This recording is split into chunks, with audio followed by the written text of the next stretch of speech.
Hi guys, welcome to Sindhu vlogs. ఈరోజైతే నేను మీకు ఒక కర్రీ చెప్తానండి. అది అందరికీ తెలిసిందే, కానీ ఇది మనకి ఆల్ ఇన్ వన్ కర్రీ అని చెప్పుకోవచ్చు.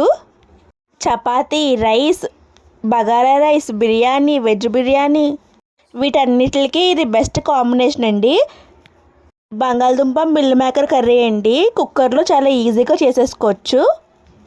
ఫస్ట్ అయితే కుక్కర్లో ఒక 2 టీ స్పూన్స్ ఆయిల్ వేసుకుని ఆనియన్స్, టొమాటో, 2 పచ్చిమిర్చి, కొంచెం సాల్ట్ వేసుకుని కాసేపు ఆనియన్స్ని మగ్గించుకోవాలి. దాని తర్వాత ముందుగా సోక్ చేసుకున్న మిల్ మేకర్ని, కట్ చేసుకున్న బంగాళదుంపల్ని వేసుకుని కాసేపు ఫ్రై చేసుకోవాలి. దాని తర్వాత 1 టీ స్పూన్ కారం, 1 టీ స్పూన్ అల్లం వెల్లుల్లి పేస్ట్, 1 టీ స్పూన్ ధనియా పౌడర్, 1/2 టీ స్పూన్ జీరా powder, 1 teaspoon garam masala, ఆ పొటాటో పీసెస్ మునిగేంత వరకు వాటర్ వేసుకుని కుక్కర్ మూత పెట్టేయాలి. 4 విజిల్స్ వచ్చేంత వరకు స్టవ్ ఆన్లో పెట్టుకుని 4 విజిల్స్ వచ్చాక స్టవ్ ఆఫ్ చేసుకుని కొత్తిమీర వేసుకుంటే మన కర్రీ రెడీ అయిపోతుంది.